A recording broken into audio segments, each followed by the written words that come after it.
السلام علیکم ورحمۃ اللہ وبرکاتہ۔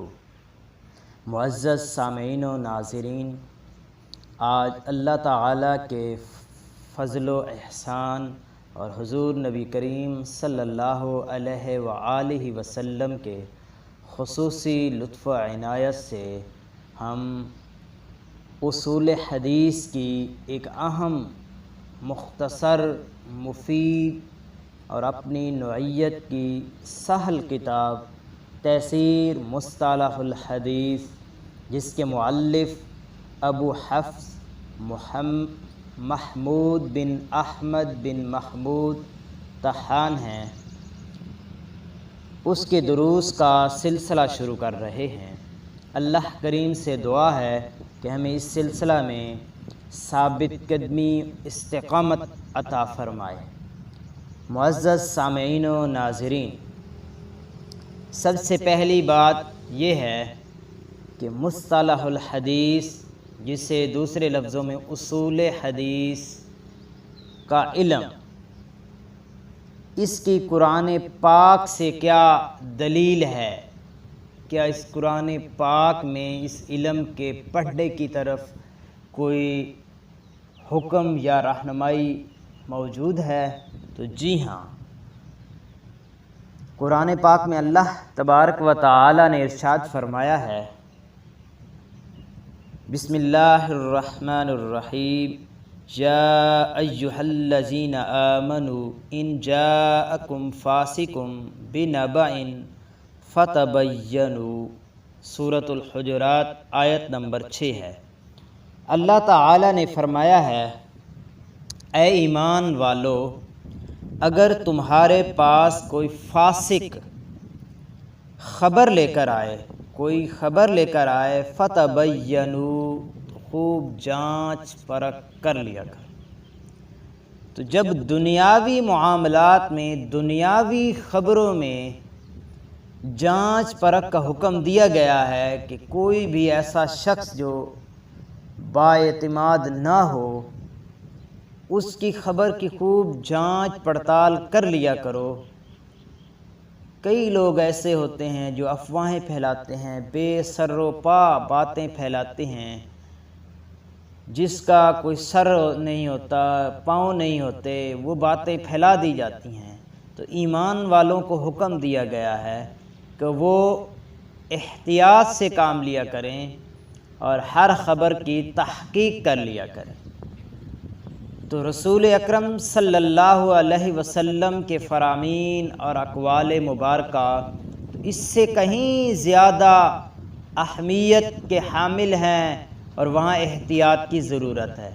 اس لیے یہ مسلمانوں کا طرہ امتیاز ہے کہ انہوں نے نبی اکرم صلی اللہ علیہ وسلم کے اقوال کو عام لوگوں کے اقوال سے ممتاز کرنے کے لیے ایک ایسا علم ایجاد کیا ہے جسے علم الرجال کہتے ہیں، جس میں روات حدیث کو پرکھا جاتا ہے۔ اسی طرح علم الجرح والتعدیل ہے، مختلف علوم ایجاد کیے ہیں تاکہ حدیث صحیح، ضعیف، بلکہ احادیث کو باقی اقوال سے، باتوں سے ممتاز کیا جائے۔ تو یہ مسلمانوں کا انتہائی اہم کارنامہ ہے۔ تو اللہ تعالی ہمیں بھی یہ علم سیکھنے، سمجھنے اور پھر اس کی روشنی میں نبی اکرم صلی اللہ علیہ وآلہ وسلم کے فرامین اور اقوال کو سمجھنے، ان پر عمل پیرا ہونے کی توفیق عطا فرمائے۔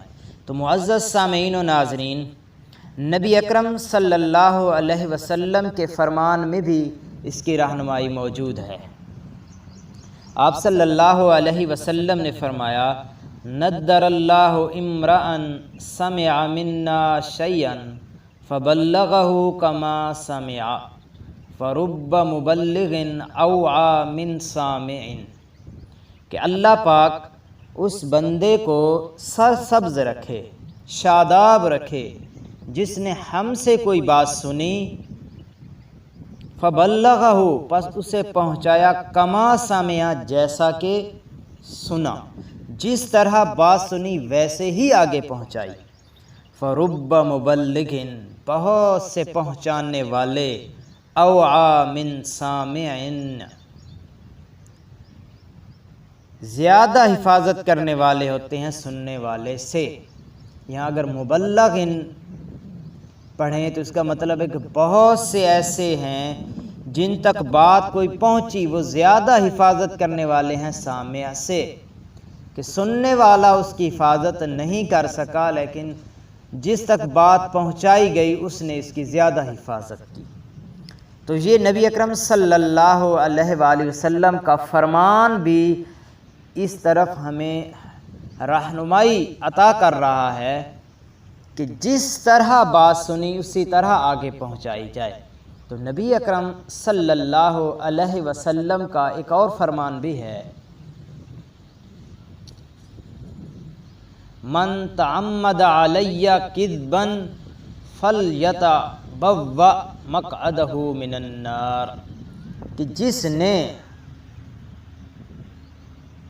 من کذب علی متعمدا، جس نے جان بوجھ کر مجھ پر جھوٹ بولا پس وہ اپنا ٹھکانہ جہنم میں بنا لے۔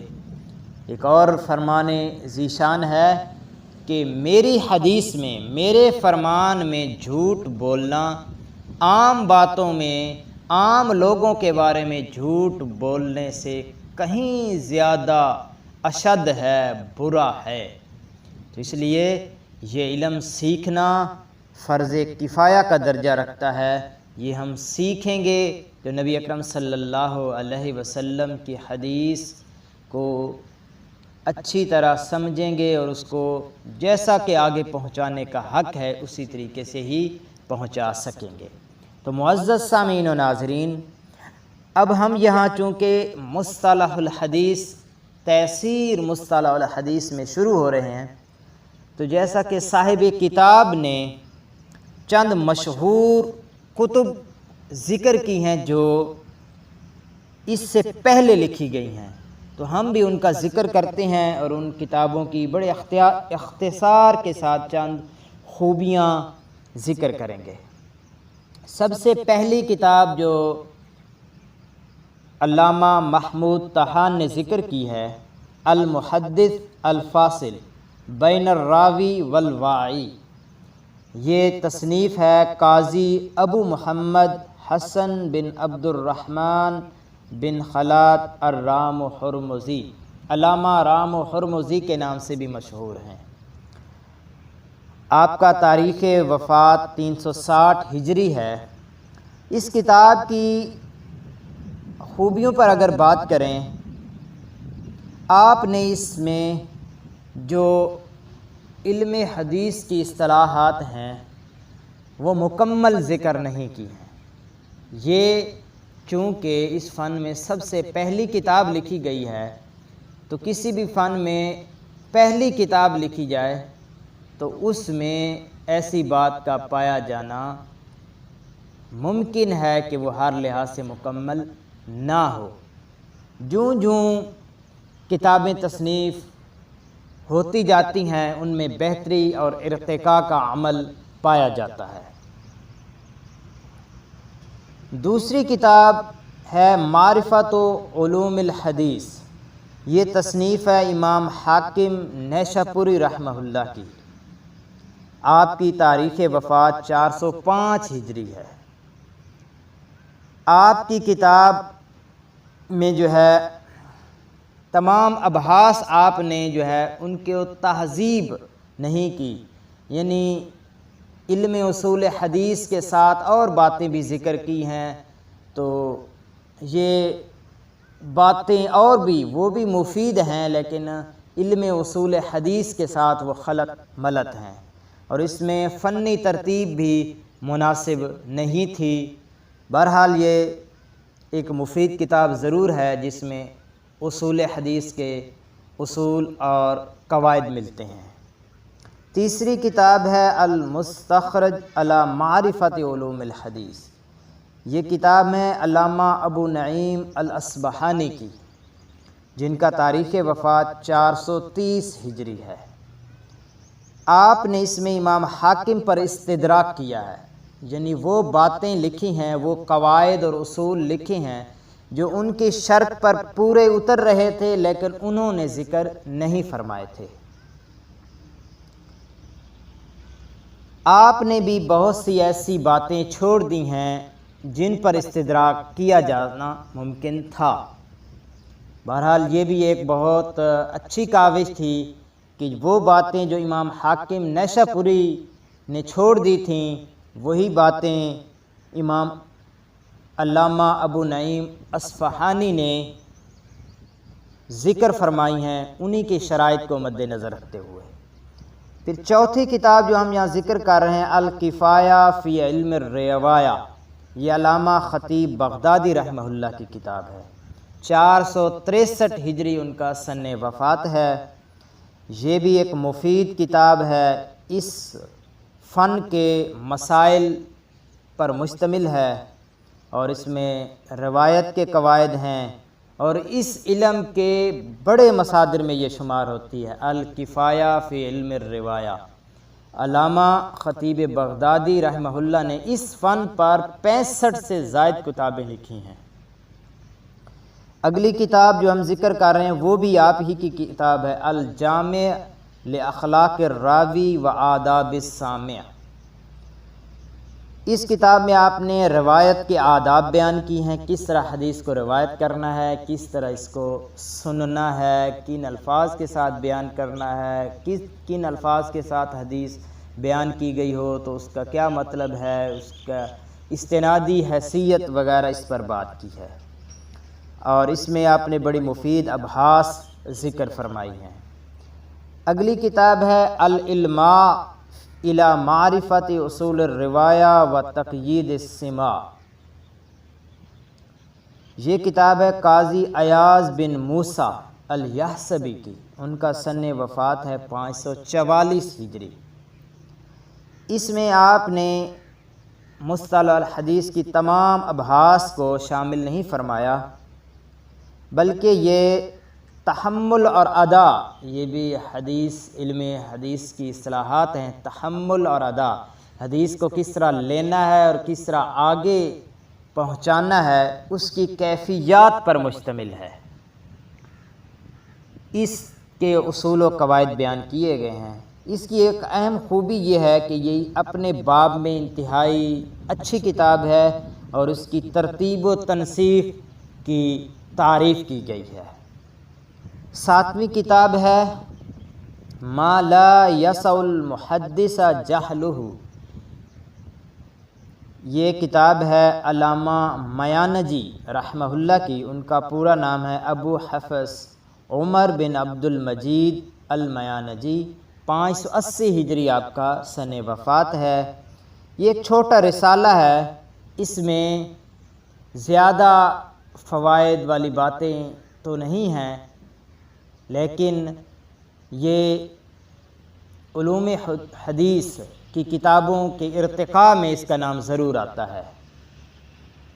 اگلی کتاب ہے علوم الحدیث، یہ علامہ ابو عمر عثمان بن عبد الرحمن الشہرزوری رحمہ اللہ کی کتاب ہے، سن 643 ہجری آپ کا سن وفات ہے۔ یہ مقدمہ ابن الصلاح کے نام سے بھی مشہور ہے، زیادہ تر اس کا نام مقدمہ ابن صلاح کے نام سے ہی لیا جاتا ہے، اور یہ بہترین سے بہترین کتاب شمار کی جاتی ہے۔ اس میں مصنف نے وہ چیزیں ذکر کی ہیں جو علامہ خطیب بغدادی نے چھوڑ دی تھیں، اور باقی فوائد ذکر کیے ہیں۔ آپ نے ایک مناسب اس کی ترتیب رکھی ہے، اور بعض میں آنے والوں نے اس پر شروحات لکھی ہیں، اس کو ایک مصدر کی حیثیت دی ہے، اور اس پر حواشی لکھے گئے ہیں، شروحات لکھی گئی ہیں، تو یہ بہت ہی عمدہ کتاب شمار ہوتی ہے۔ اگلی کتاب ہے ہم ذکر کر رہے ہیں التقریب والتیسیر لمعرفت سنن البشیر النذیر۔ یہ علامہ شرف محی الدین یحییٰ بن شرف النووی رحمہ اللہ کی کتاب ہے۔ آپ کا سن وفات 676 ہجری ہے۔